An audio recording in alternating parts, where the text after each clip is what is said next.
Actually, I was not there when the typhoon happened.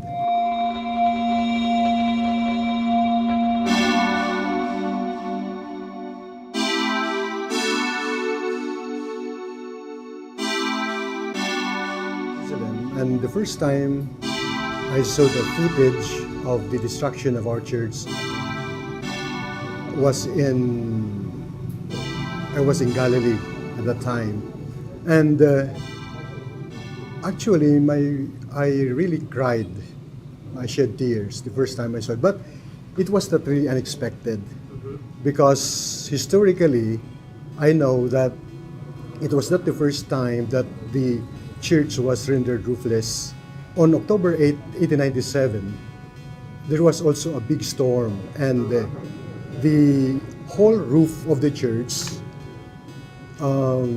fell, and the half of the belfry also fell.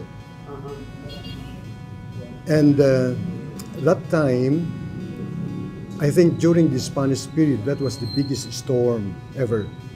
In fact, in Guiuan alone, I scanned through the records of baptism. I found out that there were around 80 people who were buried the following day. No, the following day. And Wow. there were about 500 casualties in the southern region of Samar. In fact, in Guiuan at that time, only one structure stood, the church. All the houses were flattened. Yeah. So I was not really, for me, it was not really a complete surprise that the church would be destroyed. Secondly, I believe that the structure of the church was weakened. The structure itself was weakened during the earthquake last year. And the storm was actually a coup de grace. So were you a part of the decision not to make the church available for refuge? Yes, even at the time, I already said that this church should not be made into an evacuation center, because I know from history that once a big storm comes, it will really be destroyed. Did you say 1897? 1897, more than 100 years. I think it also hit Tacloban, right?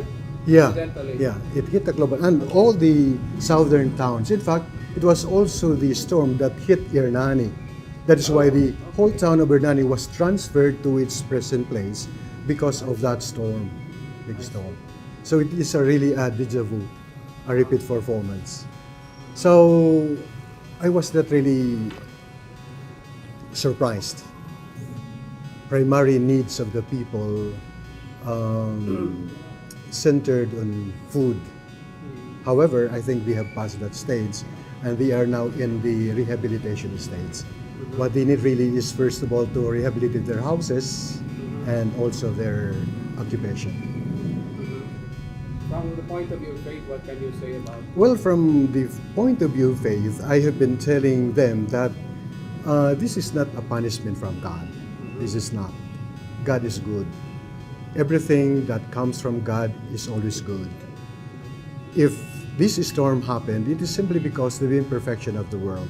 The world is not perfect. Creation is not perfect. That's the way it is. So, and it doesn't choose whether you are bad or good. It just happens. Well, all I can say today is, since they are now in the stage of rehabilitating their lives, I think focus should be made on their how to help them rise, especially by giving them the means to support themselves. But first of all, I think they need housing.